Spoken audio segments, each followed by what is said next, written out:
Okay, hello. My name is Cynthia Jones, and welcome to the Profitable Business Mindset Summit. We are having this summit to raise awareness about the mindset and how it plays an important role in our life's outcomes and development.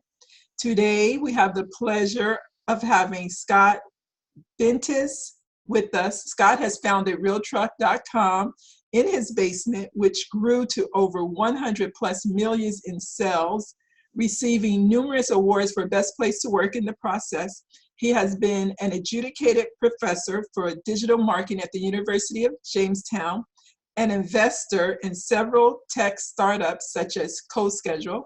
He also founded the redheadedrebel.com brand and published a book, Principles to Fortune. His favorite saying is, anything is possible. Again, thank you so much, Scott, for joining us today. Yes, thanks for having me, Cynthia. Yes. So we'll just get right into it. Can you tell us a little bit about your background and how those attributes and your current ones connect to your purpose? Well, I think, most people, of course, want to hear about the Real Truck story, which is a business that started in my basement and grew tremendously. And of course, I get a lot of juice for that. But one thing to note is there's a lot of great people around me that help make that possible. And but we, essentially, like all businesses, it initially started as a prototype for brick and mortar truck accessory stores to sell online in 1998, 1999. And none of them were overly interested because they were focused on their right now business. And then it started growing. And so I started doing it more to say, hey, this is possible to sell stuff online. Because, of course, at that time was nobody's going to buy something online that they can't see or touch from a company they've never heard of. Right. And so we started selling a pickup cover, the Access roll-up cover, and added a few products. And it was a dropship company. It was always a dropship company. And there was probably kind of stages of the company where, we grew, and then it was cool that we sold stuff online. And then it was clear that the brick and mortar companies, which had the assets, they had the products, they had the people, they had the resources, were not interested in it. And because, again, they were focused on their right now business. And so, and it kept growing, we kept adding products, and then there's probably multiple levels of the experience where essentially when we got to about 7 or 8 million in sales, wow, it seemed like our mission was more products, more sales, more. I mean, it was really cool that we were doing that, but for me, it was a little bit inadequate in that we were just more. And so that's when we kind of reinvented ourselves. And in a long story short, kind of started focusing on the culture, where we got on a mission to make people's lives and vehicles better by practicing guiding principles, where we had 6 guiding principles of going from deliver more to our customers, partners, and employees. Transparency rocks. We wanted open and honest communication. Improve, which is this ideal of embracing ongoing change, taking risks. I'm a risk taker. I grew up in a trailer park, so I've not had anything to lose, so to speak. And so I'm a great risk taker, but not everybody's wired like that. Include fun. It takes a minute to include fun in a meeting, on a web page, in an email, whatever.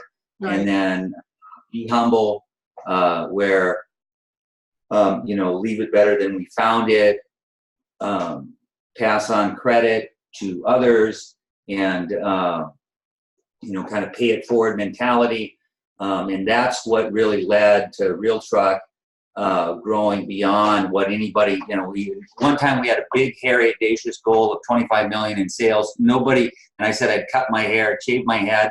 Nobody thought we'd get it. I probably barely thought we'd ever get to it, in 10 years maybe. And within short order, we were at 25 million, 42 million, and 60 million, and et cetera. And So anyway, and then I don't own Real Truck anymore. I sold that company to Truck Hero, which owns a number of brands, and so it's been. I think when you sell a business, you go through a grieving process because obviously they start doing things. You're like, what? I wouldn't do that. But of course, you don't have that. Usually, they're not calling past owners and saying, "Hey, what do you think?" Although, unless you're Steve Jobs, and then you might get a call saying, "Hey, run your company into the ground. Would you come back to work for us?" But that's probably not going to happen. Yes, wow, that is very interesting, and that's I like how you said how you guys were still persistent, even though people were saying no. That what is online? Because at that time, like you're saying, nobody was saying if you can't touch it, feel it, see it, I'm not buying it. And now how today we have progressed that online shops are everywhere. You can do almost anything online. Yeah, yeah. Yeah, and so then how do you believe that you arrived to where you are today? And then what advice can you give to us who are striving to get to that level? Well, I think, probably the biggest challenge is, like overcoming the doubt in your own mind. Meaning, like, if you ask people, hey, what do you think of this? Or what do you think of that? Or what? Most people are kind of wired to tell you why you can't do it. Like they'll give you a list of like, well, if you say, hey, like I look at life as there's always room for better. When I was going to school one time in college, I was thinking about being an attorney, and someone said, well, there's way too many attorneys now. Uh-huh. And I said, oh, okay. And so I didn't think about it much more because there's way too many attorneys. And of course, a friend of mine said, there's always room for a good one. I mean, not to count current attorneys, but there's always room for a good one. Uh-huh. And but oftentimes people are wired to tell you all the obstacles you have to overcome. And my experience has been sometimes you just got to like row the boat and keep driving on. Start the process, because as you do something, you will get better at it. Mm-hmm. If you get caught up into like making this perfect product, perfect thing out of the gate, you're never going to get started. And so, and again, like I had a friend of mine that was getting into building houses. So he thought, hey, I'll call some people in other markets and ask them about how to get into building houses. And of course, most of those, building costs are too high and it's hard to find labor. And, they rattled off the list of why not to do it. And which wasn't his question in the first place. So I think you have to have some persistence. Mm-hmm. You also have to realize, like, I think there's different kinds of entrepreneurs. There's different Mm-hmm. kinds of business people. I'm a business person who's always kind of got a rock in my shoe where I'm always like wanting to do this and do this. And I got way too many things going than what sometimes I can keep up with. Mm-hmm. And then you have people that obviously are very more focused. Obviously, if you can like solve problems, like have solutions for real problems. And also, again, that persistence, because most people are wired to tell you why you can't do something, and also kind of overwhelm you with everything that has to be done to accomplish whatever you're trying to accomplish. Where I think there is this aspect of this like crazy persistence you got to have, because even when I started Real Truck, and we put a website up and we got our first sale, and that was when you had the old credit card process. So we would punch the credit card number in, and my degree is in economics, and so I took like some accounting classes, but I knew nothing about managing money. So I just called the smartest person I knew, my 4.0 buddy Keith, and said, hey, I know you're a stockbroker, but you want to do my books? Because I don't know anything about that. Right. And so where I learned early on, get people who are a little bit better at something than you are. Don't try to do everything. You know, what I've always been good at is like getting business and automating processes, kind of digital processes. Right. I'm not so good at many other things. And so, right. But I think that's probably huge. Just probably a long answer Right. for. But you said a lot of good things, like you have to have tough skin, because I do remember maybe a long time ago, we live in the DC area, so that's before DC had its transformation, and a lot of the houses were selling for cheap. So I had the idea that I would take the house, fix it up, and sell it for more. So I shared it with a few people, and like you're saying, they gave me 1,001 reasons why I could not do that. And so it kind of like, you know, I had a fire, and then they like put water on it, so it just went completely out. So yeah, you have to be persistent, because if not, you won't get very far. And then too, knowing the balance of what you can do. Because I think a lot of times, like you said, with entrepreneurship, people, even I have fallen victim to trying to do everything. I want to market. I want to do the book. I want to hire. I'm the only person who can talk to the person, because if the other person talks to them, they're not going to say it like I want to say it, and then they're not going to get it. And then, you know, so you find yourself everywhere. And then, I mean, at the end of the day, I realized, I was like, so what department are you in besides all of them, and which one are you actually good at? Because you can't be good at everything. You need people to support you and go with you on the vision that you're going with. Right, definitely. Yeah. And then, so what is the best career decision you ever made? Well, probably for me, I was out of college. I got a job during the cellular boom, where like this is 1993. I got a job for a company that was called Cellular One around here, which took me to Jamestown, North Dakota, where I'm at now. And we, at the time, I came up with this idea, like, let's discount the cost of the phone because the money's in the service. And we just exploded the bonus and commission structure. And I won a Peak Achievement Award for it, where like 24 people in the country got. And then like 3 months later, I was demoted for running an unauthorized promotion. And of course, they redid the commission and bonus structure, because, you know, I kind of figured out you're better off selling 100 phones in 1 month than you were selling 50 phones in 2 months. Mm-hmm. And a number of other things. But so I got kind of where my direct supervisor gave me permission to do this promotion, and then denied giving me permission to do it. And so it was like my first corporate, like, pat on the back, slap in the face. And so one of my dealers knew some guys that were building a pickup cover in an old schoolhouse in Courtney, North Dakota. And so I went out there in my Honda Accord and got hired for this company selling pickup covers and setting up dealers. And I took that job for about 25% of what I was making in the cellular business. And it turned out to be a really good thing, where I felt like I could directly see how my efforts of like selling something would impact other people's lives. And the two brothers that own the company did a good job of taking care of me. And they're also the ones that allowed me. Their product was what I initially sold on Real Truck.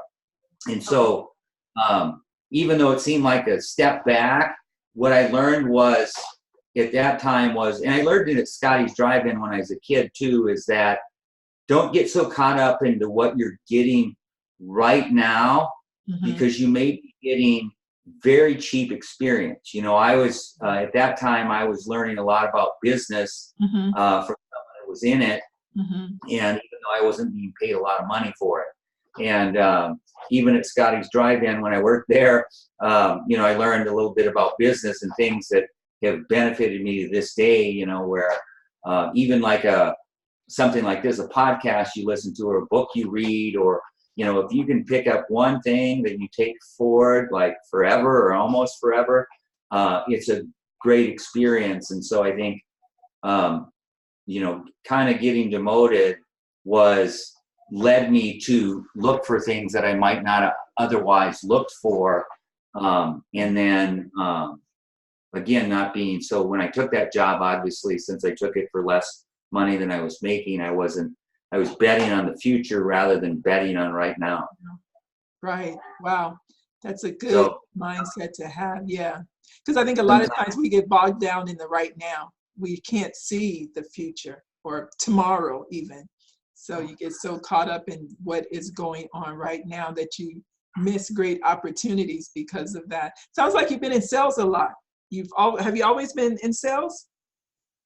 Yeah, kind of. I mean, I wouldn't describe myself as a salesperson. I'm more of a pusher, like at Real Truck or any business I've been involved in. I have a tendency to say, we put a man on the moon in 1969, and this ain't that hard, so don't tell me we can't do it. I tend to really push, be kind of a backroom pusher, and I would probably describe myself even though I teach a digital marketing class at the university, which there's obviously a lot of things from analytics and all of that, all the different kinds of marketing you can do there. But there's also this aspect of being a pusher to do it. And then also I tend to be a big promoter and better to really get really, really good at one thing than do even digital marketing, and rather than digitally market bad everywhere, become a master at Facebook video rather than or YouTube or pay-per-click or whatever it might happen to be, than be mediocre at all of it, because you won't get the return on investment if you're kind of average at everything. Good. And then, once you get it mastered, then go on to the next thing. But from an e-commerce perspective, so and I would say that's in, when you're new in business, you tend to do even Real Truck. When we were new, we were at that time it was hard to get products to sell, and so we had to kind of convince people that, hey, it's okay to sell to us. It's okay to drop ship. We're not going to hurt your existing distribution much.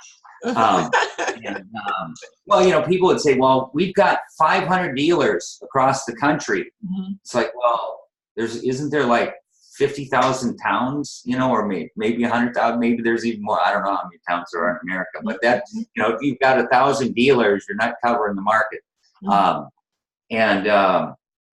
But where oftentimes putting things into perspective. But what I meant to say was, with Real Truck, we sold stuff beyond pickup accessories at one time and realized, hey, we're not going to escape the name. I mean, we tried to be all things to all people in business, and what we decided to do was what's our perfect customer? That's who we want to cater to. Okay.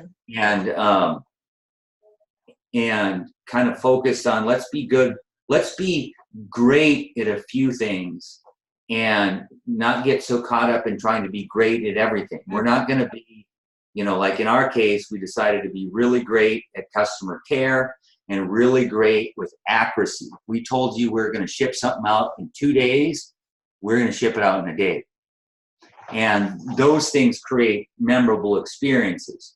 At that time in the market, people tended to do, if something shipped out in a week, they'd tell someone a day to get the business. So what we did is, if we knew something shipped out in 3 days, we would put on the website 4 days. So we'd give ourselves a cushion. Yeah. And if it shipped out in 3, people would be pleasantly surprised, and it'd create a memorable experience. Oh, it shipped sooner than expected.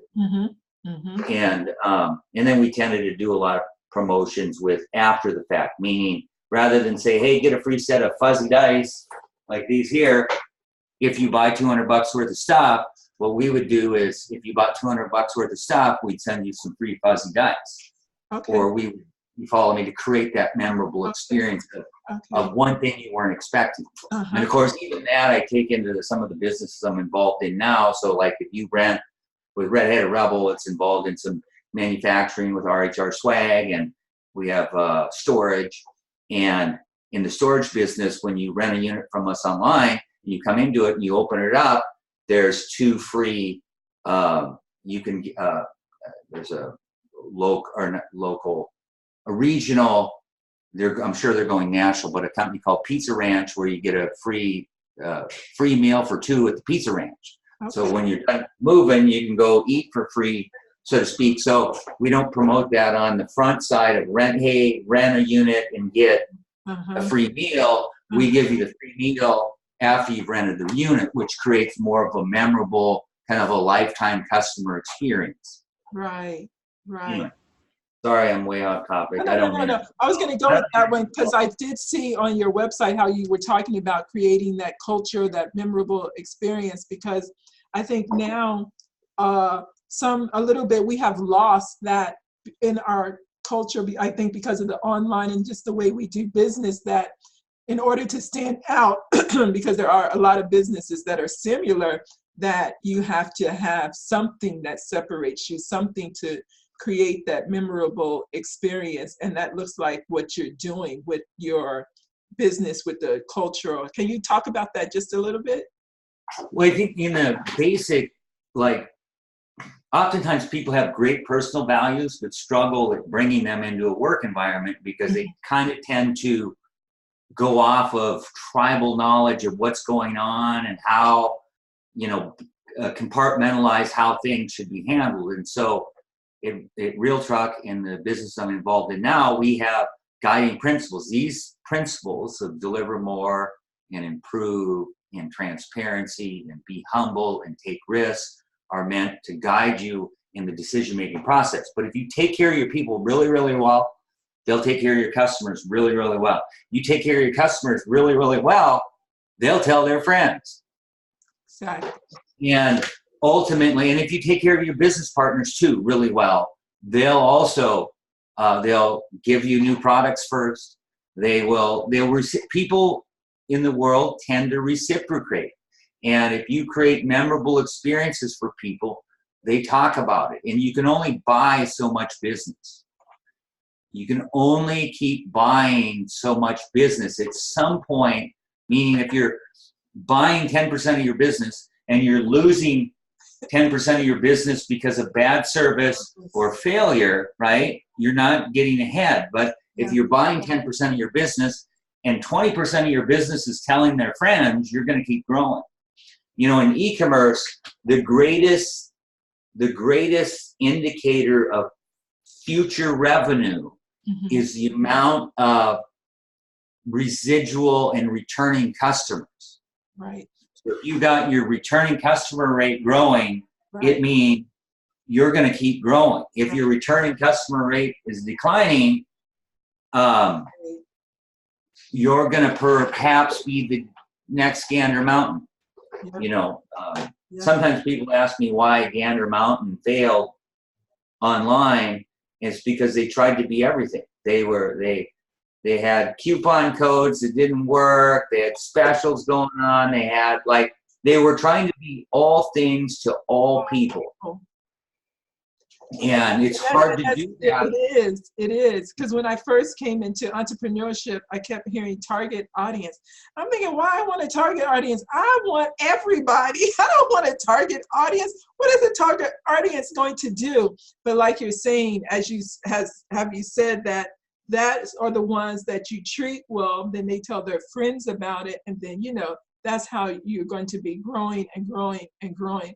And I think now the way that I think corporate has changed everything. I still work in corporate, and like today, somebody can be at the desk working, and by Monday, the person is gone, and you're asking for the person, what happened? Where did they go? Oh, they were let go. And it's like, so how can somebody just let somebody go like that? How can you send an email to someone telling them not to come back? Who does that? I'm like, that is like unheard of. But I think that's like, I don't know what all of that is about, but that's the way, corporate is moving today, that, you just disregard people that you're working with. Like you said, you take care of the people that you are working with, and surely they will take care of you. You don't take care of the people you work with, they're not going to recommend anybody to come work for you. They're not going to have anything good to say about their work, except they go there to get their check and come back. No. I think in today's, like, profit is important in the aspect of, obviously, like, I've always looked at profit in business as like blood to the human body. Mm-hmm. It's required for life, but it doesn't have to be its primary purpose. Obviously, people invest and, they're looking for that profit, but I think the brands that we all love, the products we all love, oftentimes have a purpose that's greater than just making money, mm-hmm. whatever it might be. And I think most people are wired where they have pretty good values, and being empowered to practice them at work. I remember early in Real Truck one time where a customer called because one of the shipping carriers had ran over the package, and the customer service rep turned to me and said, "What should I tell the customer?" Mm-hmm. What that told me was that CS rep was looking for me for an answer that they should be able to answer themselves, right? Okay, meaning, like, the answer was, let the customer know, we'll get another one out right away, right. And we'll deal with the shipping carrier, mm-hmm. and we're sorry for the inconvenience, right? But I could have said, they would have pivoted off of what I said as a principle of tribal knowledge of how they should handle that situation. Mm-hmm. And that, one, it's not scalable, and two, it doesn't even go to treat them how you'd want to be treated. It really can be that simple if you empower employees. And of course, I've been there too, like what you mentioned earlier, where it feels like as an entrepreneur you have to do everything. And what I discovered when I got, with the help of a lot of people, when we started getting guiding principles, mm-hmm. into the business environment, mm-hmm. I didn't have to be involved in anything. I would come in and be pleasantly surprised with stuff. People would take ownership of it and take it to the next level and make it better. And it wasn't me whining, why is it, to do anything around here, why do I always have to be involved? And I whine about that. Well, that went away when we started kind of giving some people principles by which they could live and work by at the business. And at the same token, if you didn't have those values or weren't willing to grow towards them, then my business wouldn't be a good place to work either. It doesn't mean you're a bad person. Again, like with the aspect of include fun, if you're not okay with someone wearing clown shoes at work, I'm probably not going to be a good place to work. Meaning, like, I'm not like a super funny guy, but I love being around it. I love to see other people's creativity in it. Okay. And so I want to empower that. Wow. Great. Great points, great topics. So lastly, is there anything you would like to add to the interview that we didn't discuss? No, other than, if you're an entrepreneur, an aspiring entrepreneur, keep digging. Some of the businesses that I've had that have been successful weren't my first businesses. There's always lots of failure, and I think you just try to pivot and learn from it, meaning don't leave the situation like, hey,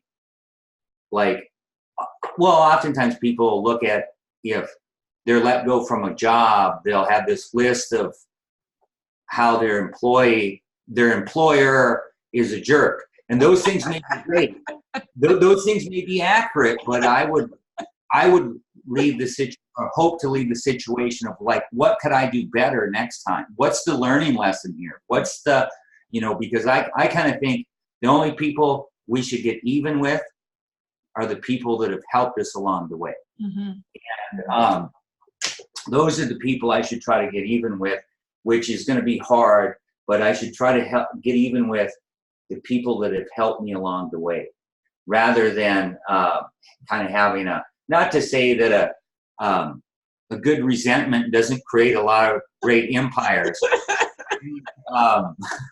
I'm sure there's a few out there, but but more so of like this aspect of like learning and where like, and then right time, right place. I mean, if I would have been trying to create an e-commerce company in 1995, it might have been a little bit harder than 98. And of course, some of the things that didn't fly in 98 took off in 2005, and some of, you know, like where like sometimes you repackage and try again is what I'm trying to say.